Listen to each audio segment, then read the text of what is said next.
सवाल ये है कि आज सुबह में संसदीय कार्य मंत्री ने ये भी कहा कि नंबर्स नहीं है फिर भी विपक्ष लेकर आ रहा है, और जो खुद उन्होंने खड़े होकर कहा कि हम चेयरमैन के साथ खड़े हैं, सरकार चेयरमैन के साथ खड़ी है अगर विपक्ष लेके आती है। इस पर आपका क्या कहना है? रिपीट कीजिए सर। नंबर्स आप लोगों के पास नहीं है, सरकार की तरफ से संसदीय कार्य मंत्री ने ये कहा कि विपक्ष के पास नंबर नहीं है, वो नो कॉन्फिडेंस मोशन भले ही लेके आए और हम चेयरमैन के साथ खड़े हैं और सरकार चेयरमैन के साथ खड़ी है। इस पर आपका क्या कहना है? देखिए, पहले अलाउ तो करने दो, नंबर बाद में आते हैं, नंबर पहले नहीं बोलते। नंबर ऑटोमेटिकली जुड़ जाते हैं और उस वक्त वो गिनते रहेंगे तो हम जमाएंगे। हाँ जयेंद्र सर, अविश्वास प्रस्ताव के बाद भी चेयरमैन साहब आज कुर्सी पर बैठे थे। आप क्या इस पर बोलना चाहेंगे कि उनके खिलाफ नो कॉन्फिडेंस मोशन का नोटिस दिया हुआ है, क्या अभी भी उनको चेयर पर बैठना चाहिए? और साथ में एक सवाल ये भी है कि सर, इंडिया अलायंस की लीडरशिप ममता बनर्जी को देने की एक सवाल ये अविश्वास प्रस्ताव पर है। ये देखिए, अविश्वास प्रस्ताव का रेजोल्यूशन, उसकी नोटिस जो हम दिए हैं, जब आएगा आपको मालूम होगा कि लोग इकट्ठे होके उनके खिलाफ इस रेजोल्यूशन को सपोर्ट करेंगे। और अभी कुर्सी पे इसलिए बैठे हैं कि जब तक उनको नीचे उतारते नहीं तब तक वो बैठे ही रहेंगे।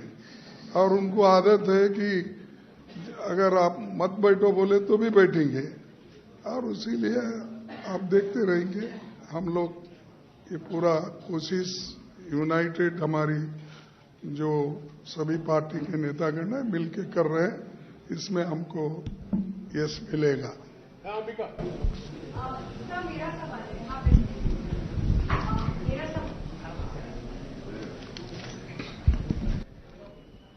Sir Ambika times of India से।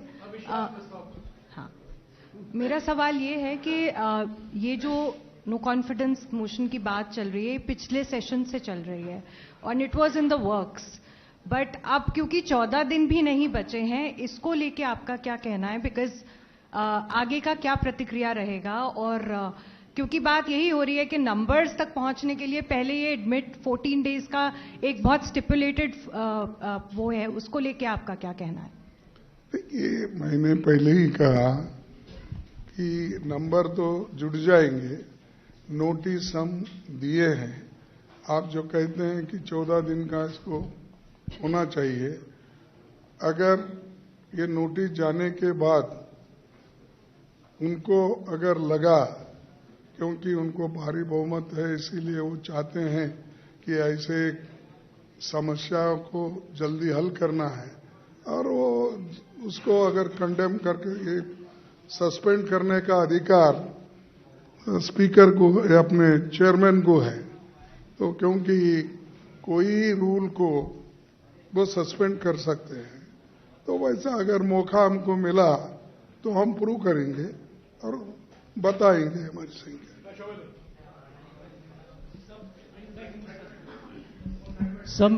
समय हिंदुस्तान टाइम्स से।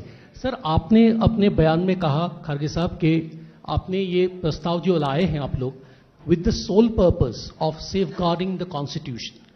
सर, एक तरफ आप कॉन्स्टिट्यूशन को सेफगार्ड करने के लिए प्रस्ताव लाए हैं, दूसरी तरफ सर हम सब देखते हैं कि आप लोगों को बोलने का मौका बिल्कुल नहीं मिलता है सदन में।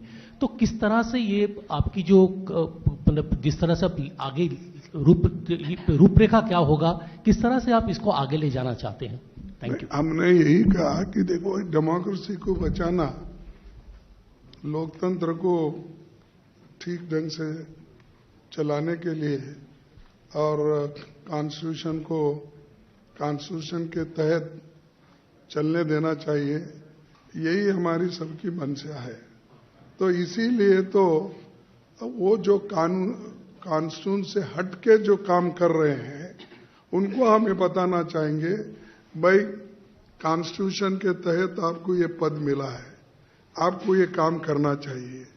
फिर दूसरी चीज, जब अपोजिशन का रोल क्या होता है वो हम बताएंगे, और वो अपोजिशन को कुछ भी जब मानते नहीं उनके तरफ ध्यान नहीं देते, तो उनका ध्यान आकर्षित करना और उनको ये कहना है कि भाई तुम्हारा काम रूल्स के तहत चलना है, रूल्स के खिलाफ नहीं। आपका काम विपक्ष को मदद करना, जितने यानी जो आप रूलिंग पार्टी की तरफ देख रहे हो वो छोड़िए, जनता की समस्या को लेके विपक्ष क्या कहता है उधर आप देखिए, ये उनको हम मनवाना है।